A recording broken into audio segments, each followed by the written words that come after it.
Hello students, welcome to अभिलक्ष्य academy. अभिलक्ष्य academy में आप सभी का स्वागत है। और आज हम स्टार्ट करने जा रहे हैं डाइस का पार्ट 3, जो कि रहेगा किसके ऊपर? ओपन डाइस के ऊपर। ठीक है, और इस क्लास में आपको ओपन डाइस के क्वेश्चंस और साथ में आपको सिमिलर डाइस के क्वेश्चंस देखने को मिलेंगे। सबसे पहले ओपन डाइस के क्वेश्चन स्टार्ट करने से पहले हम इसके कॉन्सेप्ट को समझते हैं, और कॉन्सेप्ट को समझने के बाद जो भी ओपन डाइस से रिलेटेड क्वेश्चंस होते हैं उनको ट्राई करेंगे। तो देखो, कॉन्सेप्ट को समझते हैं पहले। देखो, एक डाइस है हमारे पास, एक रैंडम डाइस, कुछ भी ले लेते हैं। तो यहाँ पर क्या है, केवल आपको 3 नंबर दिख रहे हैं। मतलब जब भी आप कोई डाइस थ्रो करते हो या फेंकते हो तो आपको 3 ही नंबर एक बार में दिखाई देते हैं। ठीक है, तो हम ये मान रहे हैं कि कोई नंबर तो इनके पीछे रहा होगा, 1 के पीछे कुछ और रहा होगा, 2 के पीछे कुछ और रहा होगा, 4 के पीछे कुछ और। तो अभी के लिए मान लेते हैं कि 4 के पीछे क्या रहा होगा, 5 रहा होगा। 1 के पीछे मान लेते हैं 3 रहा होगा, और 2 के पीछे मान लेते हैं 6 रहा होगा। तो ये रैंडम मैंने नंबर क्या मान लिए, एज्यूम कर लिए। ठीक है, तो ये यहाँ पर ये रहे होंगे। अब देखो, इस डाइस को जब आपको सारे नंबर्स पता है तो क्या हम इसको ओपन कर सकते हैं? बिल्कुल कर सकते हैं। देखो, अगर यहाँ पर पीछे 6 है, अगर पीछे 6 है तो पीछे 6 को हम यहाँ पर रख लेते हैं। पीछे 6 को हम यहाँ पर रख लेते हैं बीच में। यहाँ पर हमने 6 को पुट कर लिया, ठीक है, बीच में। अब ये अगर मैं बात करूं 1, तो 6 के साथ ये जुड़ा हुआ है, तो 1 को इस तरह से खोल सकते हैं, तो ऊपर आ जाएगा ये 1, बिल्कुल आ जाएगा। ठीक है, अगर मैं बात करूं बॉटम वाले फेस की, तो ये भी 6 से जुड़ा हुआ है नीचे, तो ये जब ऐसे खुलेगा तो 6 के साथ ही अटैच रहेगा, मतलब 3 आ जाएगा। ठीक है, अब अगर बात करें हम 6 के राइट साइड, मतलब 4 की अगर बात करें, तो 4 इस तरह से आप खोल सकते हो, तो कहीं ना कहीं 4 आप यहाँ पर राइट में खोल दोगे। ठीक है, यहाँ पर लेफ्ट में 5 है, तो अगर आप इसको इस तरह से खोल दें तो यहाँ पर 5 आ जाएगा। और रही बात एक फेस, देखो ये जो 2 वाला फेस है, ये तो सभी के साथ जुड़ा है, वो 1 के साथ भी, 4 के साथ भी, 3 के साथ भी और 5 के साथ भी।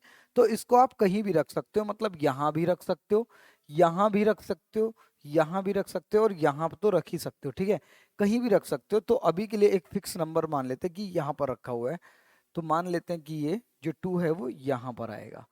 ठीक है, आ ये कहीं भी सकता है, मतलब जो ये एडजेसेंट फेसेस थे किसी के साथ भी आ सकता है, लेकिन अभी के लिए हम यहाँ पर इसको यहाँ पर रख रहे हैं। ठीक है, अब देखो, जब एक डाइस ओपन होता है, कभी भी एक डाइस ओपन होता है, तो एक कोई ना कोई एक फिगर तैयार होती है, कोई ना कोई एक फिगर तैयार हो जाती है, या तो इस तरह से, या हो सकता है देखो इस तरीके से, कहीं ना कहीं या तो इस तरीके से ओपन होगा, या इस तरीके से, इस तरीके से, या इस तरीके से, या और भी तरीके इसको ओपन करने के हो सकते हैं। ठीक है, तो कभी भी ये ध्यान रखना है कि जब भी एक ओपन डाइस आपको देखने को मिलेगा, जब भी एक ओपन डाइस आपको देखने को मिलेगा, तो आपको एक चीज ध्यान रखनी है।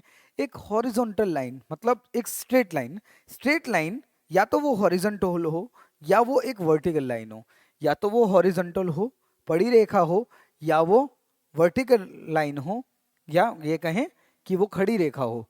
ठीक है, एक स्ट्रेट लाइन में एक छोड़कर एक नंबर हमेशा क्या रहते हैं, ओपोजिट रहते हैं।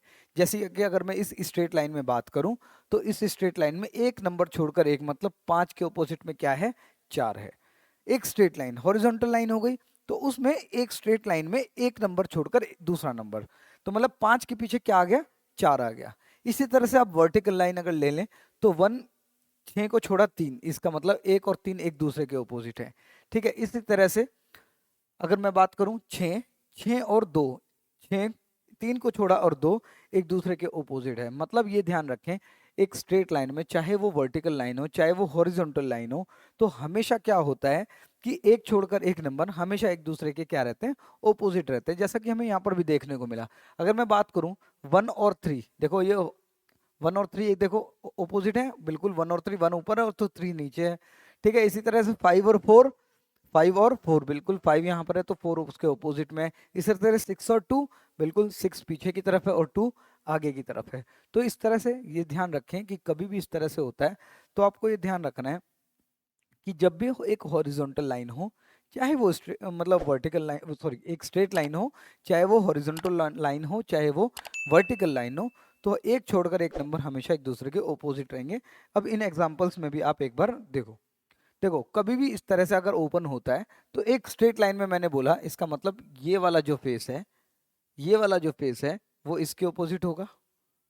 ठीक है, एक छोड़कर एक।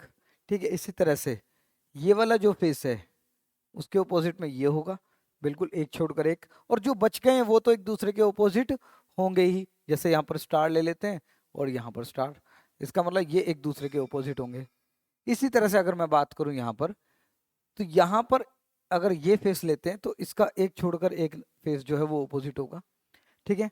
इसी तरह से ये वाला फेस जो है वो यहाँ ऑपोजिट होगा, और इस ये जो बच गए दो फेसेस वो एक दूसरे के ऑपोजिट होंगे। तो इस तरह से आपको बाकी में भी ऐसे करना है कि ये जो फेस है वो यहाँ पर ऑपोजिट है, ये जो फेस है वो यहाँ पर ऑपोजिट है, ठीक है, और जो बच गए वो ये ऑपोजिट हो गए, ठीक है। इसी तरह से लास्ट वाले में भी देखो, ये वाला फेस ये वाले ऑपोजिट होंगे, ठीक है, ये वाला इसके ऑपोजिट होगा और ये वाला फेस इसके ऑपोजिट होगा। तो इस तरह से और भी तरीके से डाइस को खोला जा सकता है। बस आपको क्या ध्यान रखना है, एक स्ट्रेट लाइन का ध्यान रखना है। अगर एक स्ट्रेट लाइन में एक छोड़कर एक नंबर ऑपोजिट है तो फिर आपको पता चल जाएगा, फिर क्वेश्चन भी आराम से हो जाएगा, ठीक है। अब देखो पहला क्वेश्चन मैंने रखा है यहाँ पर, नंबर्स नहीं है, यहाँ पर केवल एक फिगर्स दी हुई हैं कि सर्कल है, ट्राइंगल है, स्क्वायर है, हार्ट है, स्माइली है और ये रोम्बस है, इस तरह से शेप्स दी हुई हैं। तो इसने कहा choose the cube that will form by folding the sheet of paper in the problem figure. मतलब एक ओपन डाइस पहले से दे दिया गया है, ठीक है, और उसके बाद आपसे पूछा गया है कि इनमें से कौन सा डाइस इसको फोल्ड करने के बाद बनेगा, ठीक है। अब देखो ध्यान से, हमें ये पता है कि जब भी एक ओपन डाइस होता है तो एक छोड़कर एक, मतलब ये दोनों फेस ऑपोजिट होंगे, सर्कल और ट्राइंगल ऑपोजिट होंगे, ठीक है। इसी प्रकार रोम्बस और स्माइली ऑपोजिट होंगे, एक छोड़कर एक, और जो बच गए मतलब स्क्वायर और हार्ट ये दोनों एक दूसरे के ऑपोजिट होंगे, ठीक है। तो हमें यहाँ पर पता चलेगा किसके ऑपोजिट में क्या है। तो हमने कहा सर्कल ट्राइंगल के ऑपोजिट में, स्क्वायर हार्ट के ऑपोजिट में है, और इसी तरह से स्माइली जो है वो रोम्बस के ऑपोजिट में। अब देखो हमें यहाँ पर ट्राई करना है कि ये जो चार ऑप्शंस हमें दिए हैं, ऑप्शन कैंसिल आउट करते हुए आगे बढ़ना है। मतलब ये कि अगर कोई फेस यहाँ पर ऑपोजिट है तो वो कहीं पर भी साथ वाले फेस पर नहीं आना चाहिए, समझ लो। जैसे अगर मैं कहूं कि सर्कल और ट्राइंगल एक दूसरे के ऑपोजिट है, तो सर्कल और ट्राइंगल को एक साथ नहीं आना है, मतलब साथ वाले फेस पर नहीं आना है, ठीक है। तो यहाँ पर देखते हैं, पहले देखो यहाँ पर अगर मैं बात करूं सर्कल और ट्राइंगल एक दूसरे के ऑपोजिट थे, तो हम यहाँ पर बोल सकते हैं कि सर्कल और ट्राइंगल अगर ऑपोजिट थे तो ये कभी भी एडजेसेंट फेसेस पर नहीं आ सकते, इसका मतलब ये ऑप्शन हो गया गलत, ये वाला नहीं होगा। नेक्स्ट हमने देखा, तो नेक्स्ट हमने देखा, देखो क्या स्माइली और रोम्बस ऑपोजिट है, नहीं स्माइली और रोम्बस नहीं है। क्या सर्कल और स्क्वायर ऑपोजिट है, नहीं है। और यहाँ पर क्या स्माइली और स्क्वायर ऑपोजिट है, नहीं, ठीक है। इसका मतलब ये चांसेस हैं, हो सकता है बिल्कुल। बाकी को भी देख लेते हैं, देखो स्क्वायर और सर्कल ऑपोजिट नहीं है, हार्ट और स्क्वायर, हाँ बिल्कुल हार्ट और स्क्वायर देखो एक दूसरे के ऑपोजिट थे और ये साथ में आ गए, ठीक है, इसी गलत हो गया। अब नेक्स्ट आपने देखा कि स्माइली और रोम्बस ऑपोजिट है, तो स्माइली और रोम्बस ये साथ में आ गए, इसका मतलब आंसर हमारा बिल्कुल क्या हो जाएगा, करेक्ट, ऑप्शन नंबर बी। आपको ये चेक करना है जो फेस ऑपोजिट थे, जो ओपन डाइज में फेसेस ऑपोजिट थे, वो कभी भी एडजेसेंट फेसेस पर नहीं आने चाहिए। अगर वो कभी भी साथ वाले फेस या एडजेसेंट फेस पर आ जाते हैं तो इसका मतलब वो पूरी तरह से गलत हो जाएगा, ठीक है। नेक्स्ट क्वेश्चन देखो, देखो इस बार फिर से यहाँ पर है स्टार और सर्कल ऑपोजिट है, स्टार और सर्कल ऑपोजिट है। इसी प्रकार स्क्वायर और क्रॉस स्क्वायर, क्रॉस सर्कल जो है वो ऑपोजिट है, और एरो और ट्राइंगल ऑपोजिट है, एरो और ट्राइंगल ऑपोजिट है। तो ये अगर ऑपोजिट है तो कभी भी एडजेसेंट फेसेस पर ये नहीं आने चाहिए। तो देखो, देखो अगर बात करें स्टार और सर्कल की, ये दोनों ऑपोजिट थे, तो अगर ये ऑपोजिट थे तो ये साथ में नहीं आ सकते, ठीक है। नेक्स्ट अगर देखें तो ट्राइंगल और स्टार नहीं, ठीक है, ट्राइंगल और स्क्वायर नहीं, ये ठीक है हो सकता है। नेक्स्ट देखेंगे अगर आप, तो स्क्वायर और क्रॉस्ड स्क्वायर, स्क्वायर और क्रॉस स्क्वायर एक दूसरे के ऑपोजिट थे, यहां पर ये एडजेसेंट पेज पर आ गए। इसी तरह एरो और ट्राइंगल ये भी ऑपोजिट थे, और एरो और ट्राइंगल ये भी ऑपोजिट थे और ये साथ में आ गए, इसका मतलब इसका भी आंसर क्या आ जाएगा, ऑप्शन नंबर बी करेक्ट है बिल्कुल, ठीक है। इस तरह से आपको ये करना है। नेक्स्ट देखो एक बार, देखो choose the cube that will formed by folding the sheet of paper shown in the problem figure, ठीक है। इस बार नंबर्स हैं, कोई प्रॉब्लम नहीं है। अब यहाँ पर आप देखोगे क्या कि कभी भी जैसे अगर यहाँ पर दिया हुआ है तो 2 और 4 एक दूसरे के ऑपोजिट है, क्योंकि ये एक छोड़कर एक नंबर ऑपोजिट आ गया, ठीक है, 1 और 6 और जो बच गए वो एक दूसरे के ऑपोजिट है, मतलब 2 और 4 ऑपोजिट है, 1 और 6 ऑपोजिट है, ठीक है, और 5 और 3, ठीक है, 2 और 4 ऑपोजिट है, 1 और 6 ऑपोजिट है, और इसी तरह से 5 और 3 ऑपोजिट है। तो जो फेसेस ऑपोजिट हैं वो कभी भी एडजेसेंट फेस मतलब पड़ोसी वाले फेस पर नहीं आएंगे, साथ वाले फेस पर नहीं आएंगे। ठीक है, तो स्टार्ट करते हैं। देखो क्या 3, देखो 3 और 5 क्या है, देखो 3 और 5 ऑपोजिट है, तो यहाँ पर 3 और 5 ये साथ में आ गए, ये गलत हो गया। ठीक है, नेक्स्ट हमने देखा कि 2 और 4, 2 और 4, ये देखो 2 और 4 ऑपोजिट थे, ये साथ में आ गए, ये भी गलत हो गया। ठीक है, इसी प्रकार आगे चलते हैं। क्या 1 और 3 ऑपोजिट है? नहीं। क्या 1 और 4 ऑपोजिट है? नहीं। क्या 3 और 4 ऑपोजिट? नहीं। इसका मतलब ये बिल्कुल करेक्ट आ रहा है। ठीक है, लास्ट वाले को भी कैंसिल करो कि अगर यहाँ पर देखें तो 1 और 6 ऑपोजिट है, देखो 1 और 6 ऑपोजिट थे, तो यहाँ पर ये 1 और 6 साथ में आ गए, तो इसका आंसर क्या हो जाएगा? केवल ऑप्शन नंबर सी।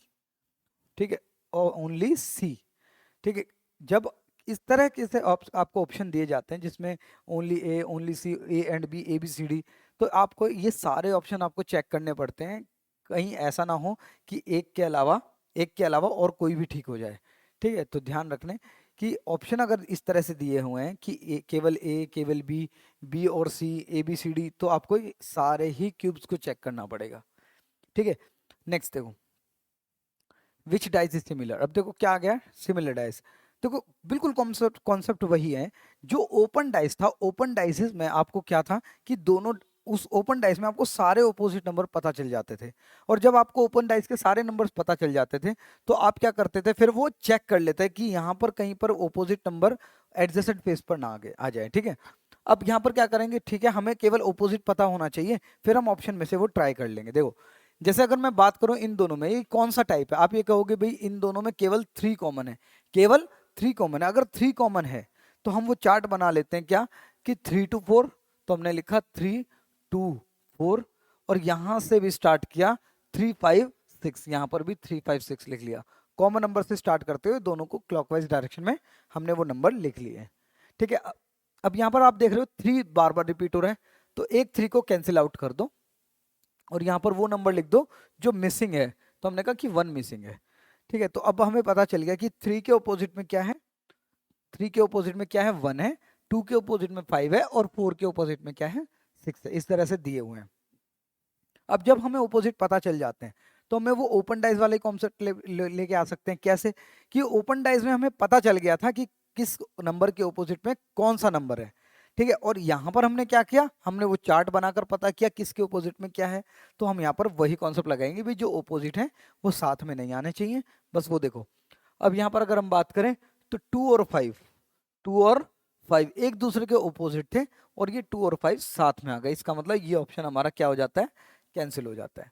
ठीक है, नेक्स्ट हमने देखा भाई 1 और 3 ऑपोजिट हैं। देखो 1 और 3 अगर ऑपोजिट है तो ये साथ में कैसे आ गए, फिर से ये गलत हो जाता है। नेक्स्ट हमने देखा 4 और 6, 4 और 6 एक दूसरे के ऑपोजिट थे और ये साथ में आ गए, ये भी गलत हो गया। ठीक है, पहली बात अगर 3 गलत हो चुके हैं तो चौथा ठीक ही होगा। देखो क्या 3 और 6 ऑपोजिट है? नहीं। 6 और 2 ऑपोजिट है? नहीं। 3 और 2 ऑपोजिट है? नहीं। इसका मतलब ये बिल्कुल करेक्ट आंसर हो जाएगा। इस तरह से आपको ये करना है। ठीक है, देखो next, which dice is similar to the given below dice. ठीक है, फिर से हमें यही करना है कि ये दोनों डाइस दिए हैं और हमें इनमें से सिमिलर डाइस का पता करना है। अब देखो दोनों में क्या नंबर कॉमन है, हमने कहा 3 कॉमन है, तो यहाँ पर बना लेते हैं 3 1 2, और यहाँ पर हमने बना लिया क्या, 3 6 5, और एक नंबर मिसिंग है, वो कौन सा है, 4। तो यहाँ पर पता चल गया कि 3 के ऑपोजिट में क्या है, 3 के ऑपोजिट में 4 है, 1 के ऑपोजिट में 6 है, और 2 के ऑपोजिट में 5 है। अगर यहाँ पर ये सब कुछ पता चल गया है तो अब हम क्या करेंगे, इनको चेक करेंगे कहीं एडजेसेंट फेसेस पर तो नहीं आ रहे हैं। ठीक है, देखो जैसे पहला यहाँ पर अगर हम देखें 1 और 6 ऑपोजिट है, तो हमने कहा ठीक है 1 और 6 अगर ऑपोजिट थे तो ये साथ में क्या कर रहे हैं, गलत हो गया ये बिल्कुल। नेक्स्ट हमने देखा कि भाई 2 और 5 नहीं, 1 और 6 ये तो ठीक है, बिल्कुल सही आ रहा है। यहाँ पर आप देखोगे 2 और 5, 2 और 5 ये दोनों एक दूसरे के ऑपोजिट थे, तो यहाँ पर ये साथ में आए, गलत हो गया। और इसी तरह से 3 और 4 एक दूसरे के ऑपोजिट थे, तो ये साथ में आ गया। इसका मतलब ऑप्शन नंबर बी आपका करेक्ट हो जाता है। ठीक है, इस तरह से आपको ये ध्यान रखना है बिल्कुल। और लास्ट क्वेश्चन देखो, which dice is similar to the given below dice. यहाँ पर, ठीक है। अब देखो दोनों में क्या कॉमन है, डी कॉमन है, हमने देखा क्या कॉमन है, डी। तो यहाँ पर फिर से हमने चार्ट बनाया, डी, डी के बाद ए के बाद बी, डी के बाद ए के बाद बी, ठीक है। यहाँ पर डी, डी के बाद एफ और एफ के बाद क्या, ई। इस तरह से हमने चार्ट बना लिया और एक लेटर मिसिंग है, वो कौन सा है, सी। तो हमने यहाँ पर लिख लिया सी, ठीक है। दोनों डी में से एक डी को मिटाकर हमने सी लिख दिया। अब यहाँ पर हम क्या करेंगे, देखो सी और डी एक दूसरे के अपोजिट है, ए और एफ एक दूसरे के अपोजिट है, बी और ई। तो हमने कहा ठीक है, यहाँ पर चेक कर लेते हैं, अगर सी और डी अपोजिट थे तो ये साथ में क्या कर रहे हैं, देखो एक दूसरे के अपोजिट है, ठीक है। इसी तरह से ए और एफ एक दूसरे के अपोजिट थे, तो यहाँ पर ए और एफ क्या कर रहे हैं साथ में, ये भी गलत हो गया। नेक्स्ट हमने देखा कि भाई ये तो ए और बी ठीक आ रहा है, बिल्कुल ए और सी ठीक आ रहा है, बी और सी ठीक आ रहा है, करेक्ट है ये बिल्कुल। और अगर यहाँ पर देखें तो बी और ई एक दूसरे के अपोजिट थे, ये साथ में क्या कर रहे हैं, इसका मतलब ऑप्शन नंबर सी बिल्कुल करेक्ट है।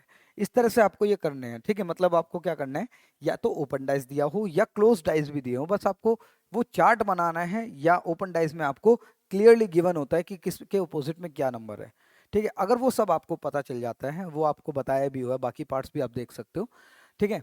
अगर वो नहीं आपने देखे तो आप उन बाकी पार्ट्स को भी देखो, पता चल जाएगा कि कैसे ओपोजिट का पता किया जाता है। और ओपन डाइज में आज हमने पढ़ा है कि ओपोजिट डाइज में कैसे ओपोजिट का, ओपन डाइज में कैसे ओपोजिट का पता चलता है, ठीक है।